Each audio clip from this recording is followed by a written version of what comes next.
Acho que tem. Aí, beleza. Então, gente, hoje eu vou falar aqui sobre... Bom, daqui o controle. Tem alguém falando. Ai, meu Deus. Ah, Tudo bem? acho que é melhor Tudo eu certo? escutar. Tudo certo aí, gente? Tem alguém falando alguma coisa? Não sei o que aconteceu. Eu acho que dá pra você mutar aí, você que é a host. Tipo, eu acho que ela não percebeu. O quê? Ai, meu Deus, gente, tem alguém falando alguma coisa, eu não sei o que é, eu não tô entendendo. Enfim, já passou no chat. Pera. Mandem no chat ali, porque eu não tô entendendo o que tá acontecendo. Foi sem querer, prof. Acho que a Gabi não tinha desativado. Ah, tá, beleza, então. Então, vamos lá, então. Desculpa, prof. Não, tranquilo. Então, gente, vamos começar aqui a aula. Essa aula, então, normalmente é um pouco mais dinâmica. Então, que nem eu falei antes, se vocês acharem que tá muito chato o jeito que eu montei a aula, vocês me interrompem e eu paro e a gente vê alguma outra forma, tá bom? Espero que vocês tenham visto os vídeos que eu mandei, tudo até para ficar mais fácil de explicar, porque como isso é muito prático e falando assim é muito maçante, às vezes eu vou falar os negócios vocês não vão entender. Então, qualquer coisa eu tô com os vídeos abertos, a gente assiste depois os vídeos também, tá? Então, aula sobre os métodos reversíveis de elongação, DIU e Implanon, tá? Então, vamos lá. Então, o que são esses métodos? São os métodos com duração maior ou igual a 3 anos, tá? E são eles os dispositivos intrauterinos e o implante, tá? Então, assim, o DIU de cobre, entre os dispositivos intrauterinos, a gente tem o DIU de cobre e o DIU de levonorgestrel, que o nome comercial é o Mirena, tá? Aqui no Brasil, de levonorgestrel, a gente só tem o Mirena. Fora do Brasil, tem outras marcas, tá? E aí, de implante, o que a gente tem é o Implanon, né, o nome comercial, que é o implante de etonogestrel, tá? Eles todos, os métodos de longa duração reversíveis, eles têm uma alta eficácia, uma alta taxa de continuidade e uma alta taxa de satisfação. 2/3 mais ou menos das adolescentes continuam o método. Então, eles são excelentes métodos para a gente oferecer para essa população. Esse estudo Choice, ele avaliou vários métodos contraceptivos, a eficácia, a taxa de continuidade, a taxa de satisfação, entre várias idades, entre várias pacientes, e viu que para adolescentes, 2/3 continuaram o método. Então, adolescente normalmente esquece, não adere aos métodos que a gente passa, os métodos de curta duração. Então, por isso que eles acabam sendo bons métodos, tá? O American College de Ginecologia e Obstetrícia, ele colocou como, inclusive, primeira linha para adolescentes. E a OMS também tem essa recomendação. Então, sempre que a gente vai conversar sobre métodos contraceptivos, a gente, dentro das possibilidades que a gente tem que oferecer os métodos reversíveis de longa duração. Eles ainda são inacessíveis para a maior parte da população de baixa renda, porque, por exemplo, no SUS, o que a gente tem aqui no Brasil? A gente tem o DIU de cobre, o DIU-T de cobre, e aqui em Curitiba, tá? A gente tem o implante, né? O Implanon, para as populações vulneráveis. Então, aqui em Curitiba tem o programa Consultório na Rua, que tem o Implanon para mulheres que são moradoras de rua ou portadoras de HIV e que estão em situação vulnerável, tá? Para pacientes também que tenham que a profissão seja, né, profissional do sexo, então também tem para essas pacientes que são consideradas mais vulneráveis, tá? Mas isso é a nível de Curitiba. O SUS mesmo tem o DIU-T de cobre. Fora do SUS, qual que é o preço, então, que a gente tem pro Mirena e pro Implanon, por exemplo? Mais ou menos uma faixa de 600 a 700 reais pro Implanon, e o Mirena gira ali em torno de 900 reais, tá? Aí tem mais o preço da inserção, que isso varia de médico para médico, tá? A longo prazo, se a gente for diluir esses valores no tempo de duração de cada método, eles acabam tendo um custo acessível. Mas se a gente for parar para pensar, quem tem a possibilidade de ir lá e pagar de cara 600 a 1.000 reais em um método, pouca gente ainda tem essa possibilidade, tá? Então, esse que é o problema deles, tá? Então, aqui só para vocês terem noção da taxa de continuidade dos métodos contraceptivos. Então, aqui, se vocês verem, ó, o DIU de cobre, o Mirena, né, que é o DIU de levonorgestrel, Sistema Intrauterino de Liberação de Levonorgestrel, tá? É isso que significa essa sigla. E o implante, ó, são os que têm as maiores taxas de continuidade, tanto em 1 ano quanto em 2 anos, comparado, por exemplo, a pílula, sabe? Quase o dobro, se a gente for parar para pensar. Então, isso é muito bom. Aqui, para vocês verem a eficácia dos métodos, tá? Então, o implante é o método contraceptivo mais eficaz que a gente tem disponível. Ele tem uma menor taxa de falha comparado com os outros métodos, tá? Daí, seguido do DIU, que daí é semelhante à vasectomia e a laqueadura. Só que qual é a vantagem dos métodos reversíveis de longa duração? Eles justamente são reversíveis, tá? A gente tem que lembrar que a vasectomia e a laqueadura, eles podem até ser revertidos? Podem, mas com uma taxa de sucesso baixa, tá? Então, assim, se a gente tem métodos que têm uma eficácia semelhante à da laqueadura e da vasectomia, a gente tem que sempre oferecer esses métodos, tá? Então, é sempre bem importante. Essa tabela aqui é do up-to-date, tá? O que é importante a gente saber? Não sei se vocês lembram desse índice de Pearl aqui. Então, assim, ele serve para a gente avaliar a eficácia do método de proteger contra a gestação. Então, a fórmula dele é número de falhas em 12 meses a cada 100 mulheres sobre o total de meses de exposição, tá? A gente vê que para o DIU de cobre é de 0,3, né? 0,3 a 0,6%. O DIU de levonorgestrel 0,2 e o implante 0,2 também, tá? Então, assim, é muito baixa a diferença entre o DIU de cobre e o Mirena, tá? Mas o Mirena ainda tem uma eficácia um pouquinho maior, tá? Mas também, assim, se for só por eficácia que a gente vai escolher um método para o paciente, não justifica a gente escolher um ou outro, porque isso aqui vai ter um impacto muito baixo para a vida da mulher, tá? Então, vamos começar, então, cada um deles. Então, vamos falar sobre os mecanismos de ação, tá? Então, vamos começar, então, aqui pelo Mirena. Então, o Mirena, então, ele é o... Peraí, deixa eu posicionar nós aqui. Então, ele é um sistema intrauterino de liberação de levonorgestrel. Ele tem 52 miligramas de levonorgestrel. Ele começa no primeiro ano liberando 20 microgramas por dia. E ao longo dos anos ele passa para 14, 12 microgramas por dia. E ao final de 5 anos, que é a duração dele, ele tem uma liberação diária de 11 microgramas. Em bula, o DIU de levonorgestrel a gente pode usar até 5 anos. Mas tem trabalho que fala que a gente pode manter por até 7 anos que ele mantém a eficácia contraceptiva, tá?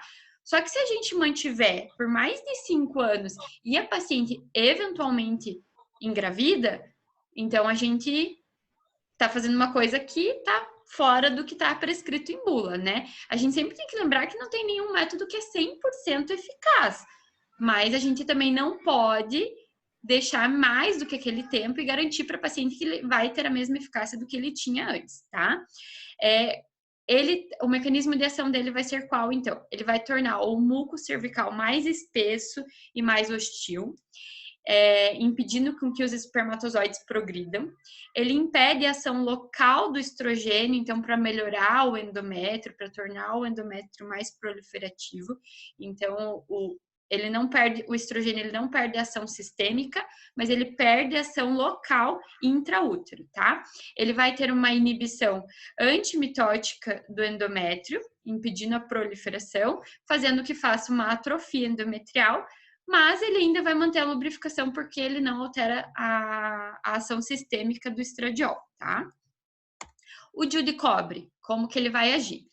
O cobre, a liberação intraútero do cobre, ele vai fazer com que tenha mudanças bioquímicas e morfológicas do endométrio, tá?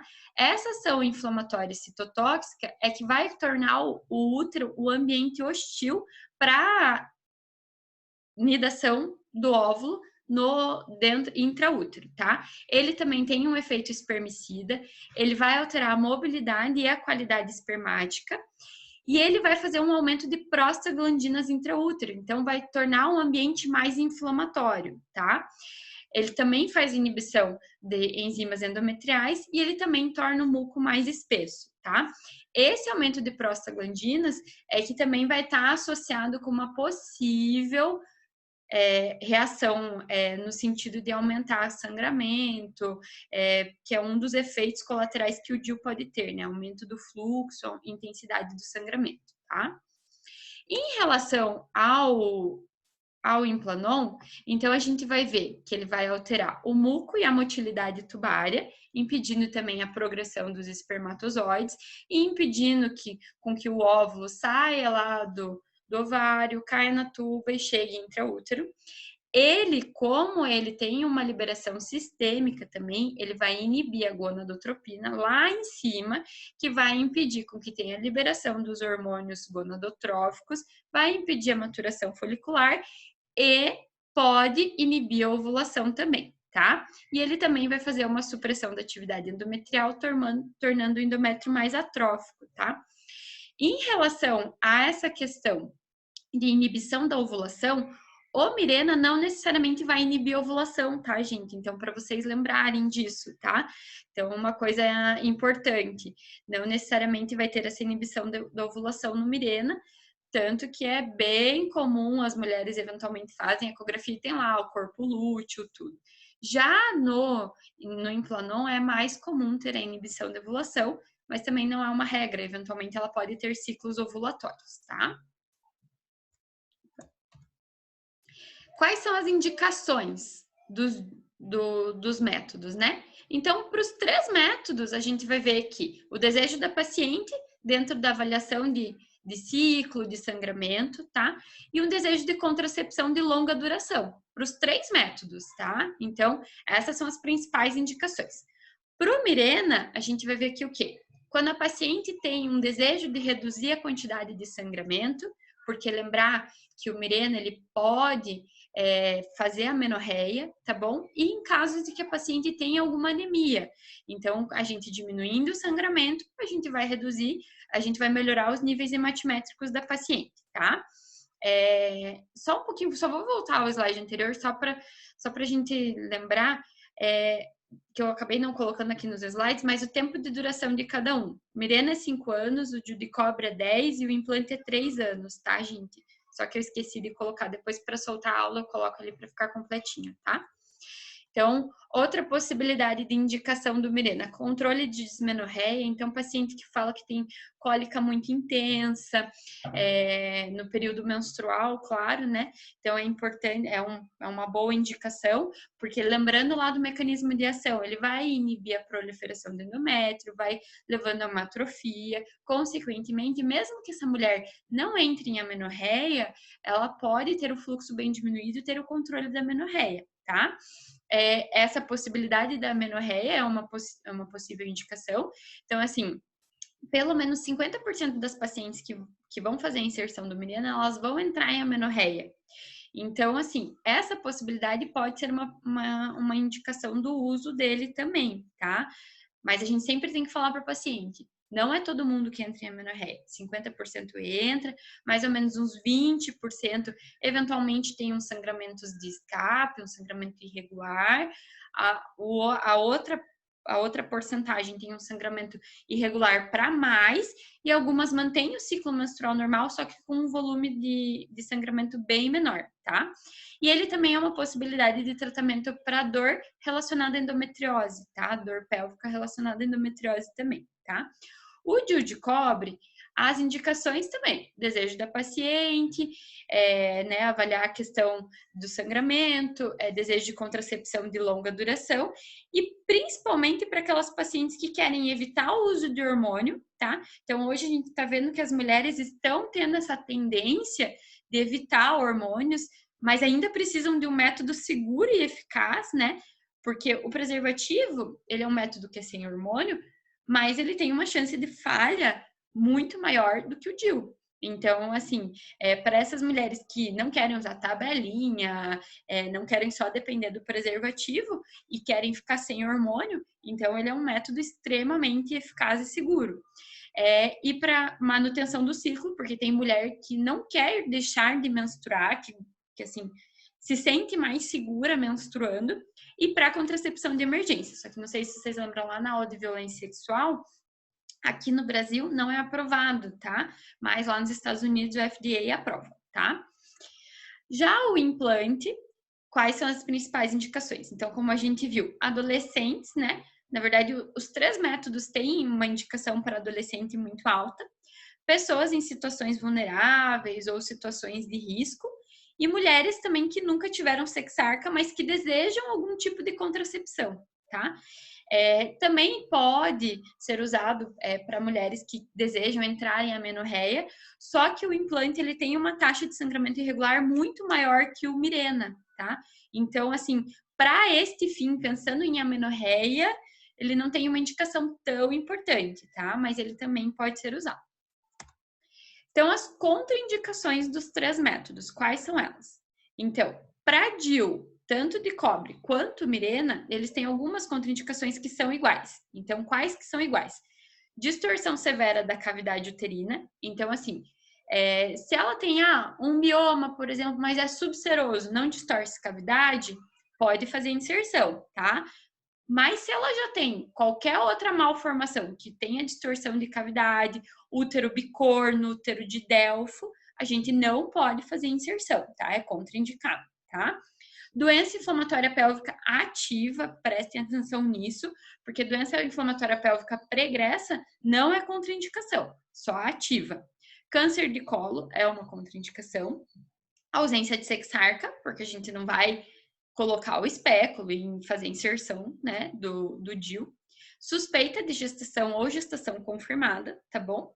Sangramento uterino anormal de causa desconhecida, tá? Então, sempre que a gente tem um sangramento uterino anormal, a gente tem que fazer investigação antes de fazer inserção de DIU ou de implante ou até de indicar qualquer método contraceptivo para o paciente, tá? E febre no trabalho de parto, porque a gente pode fazer a inserção do DIU no pós-parto imediato, tá? Mas se por um acaso ela teve febre durante o trabalho de parto ou está com a bolsa rota há mais de 24 horas, a gente não pode fazer a inserção do DIU, tá? Imediata no pós-parto, só 40 dias depois, tá?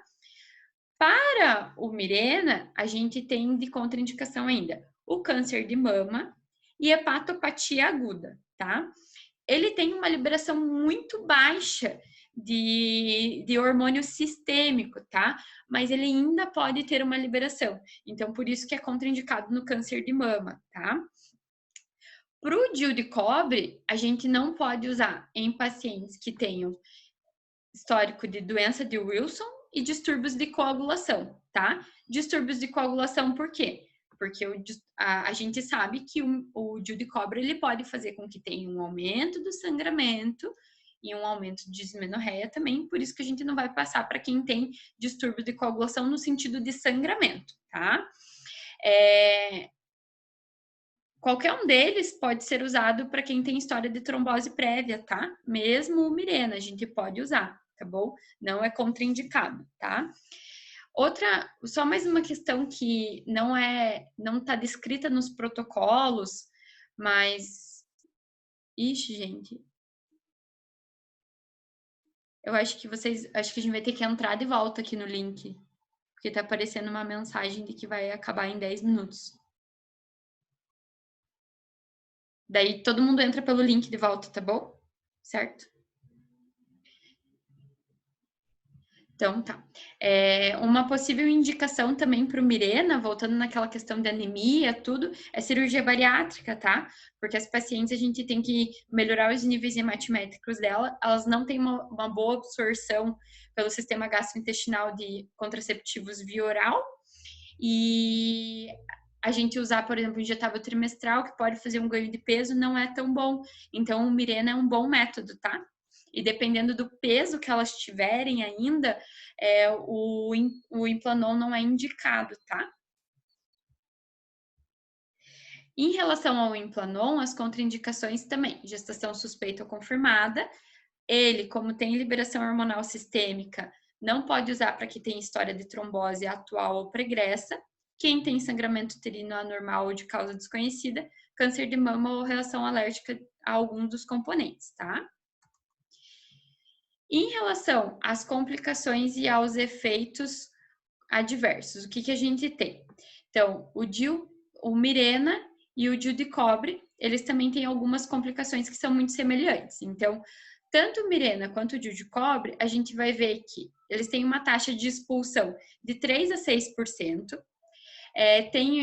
Pode ter história de, pode ter doença inflamatória pélvica em 1% dos casos, maior nos primeiros 20 dias após a inserção. Tem uma falha contraceptiva, né, de 0,2 a 0,8% no primeiro ano. Quando tem essa falha e a paciente engravida, ela tem uma maior chance de gestação ectópica. Globalmente, não é que as pacientes que têm DIU têm uma chance de ter gravidez ectópica. Não. As pacientes que têm DIU têm uma chance menor, porque elas têm uma menor chance de engravidar. Mas quando elas engravidam e estão com o DIU, aí sim elas têm uma chance maior de gestação ectópica, sendo que o Mirena, de acordo com os trabalhos, ele tem uma chance maior de ter gestação ectópica do que o DIU de cobre, tá? Cerca de 10% vai ter mau posicionamento, as pacientes podem cursar com dor e sangramento irregular no DIU Mirena e um sangramento aumentado no DIU de cobre, tá? O Mirena ainda pode fazer acne, ganho de peso e depressão, tá? Tanto que pacientes que têm depressão mal controlada não podem fazer inserção de Mirena, tá bom? Em relação ao implante, a gente não pode, os principais complicações e efeitos adversos, né? Então, complicações locais, né? Então, ela pode fazer uma infecção local, tá? Sangramento irregular, cefaleia, mastalgia, ganho de peso e acne, principalmente para aquelas pacientes que usavam algum método combinado antes de usar o implante, tá? Porque quando elas usam os métodos contraceptivos combinados, a gente vai ter um aumento do SHBG que vai diminuir a testosterona livre circulante. Quando a gente tira os combinados, a gente vai, com o implante, a gente vai ter essa redução do SHBG e uma maior testosterona, por isso que elas vão queixar de mais acne, tá? Mas principalmente nas que usavam algum tipo de contraceptivo. No geral, paciente que vem com queixa de pele acneica, tudo, os progestágenos isolados não são bons, tá, gente? Porque eles acabam não tendo contrabalanço do estrogênio, não tem esse aumento do SHBG e acaba a paciente queixando de mais acne, tá? Então, agora vamos falar um pouquinho sobre as técnicas de inserção, tá bom? Então, aqui, o DIU, vou começar por ele, tá? A gente pode fazer inserção do DIU em qualquer momento do ciclo, tá? A gente precisa ter a certeza da ausência da gestação, então a paciente tem que estar menstruada ou tem que ter um beta-HCG, tá? O beta-HCG é da semana, entende, gente?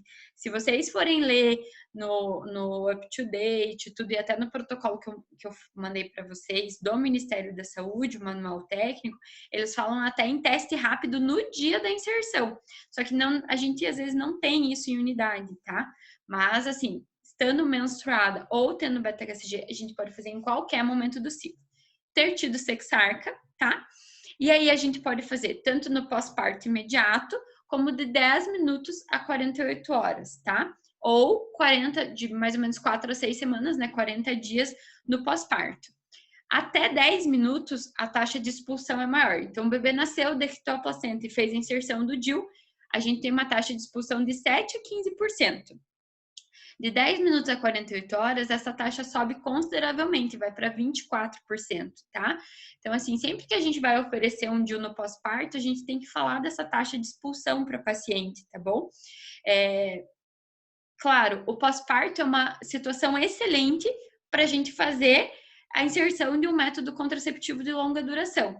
Só que se a gente vê que é uma paciente esclarecida, que vai voltar no puerpério, tudo, é melhor a gente fazer a inserção nos 40 dias pós-parto, porque se vocês lembrarem, tem uma taxa de expulsão de 3 a 6%, é muito mais baixa, sabe? Então, se a gente puder, a gente faz no puerpério tardio, né, depois dos 40 dias, mas se você vê que é uma paciente que precisa daquele método, que não vai voltar para consulta nem nada, já faz no pós-parto, tá? E não podemos fazer a inserção entre 48 horas pós-parto e 40 dias pós-parto, tá? Então, o que a gente vai precisar de material? Então, um espéculo, luvas de procedimento e luvas estéreis, tá?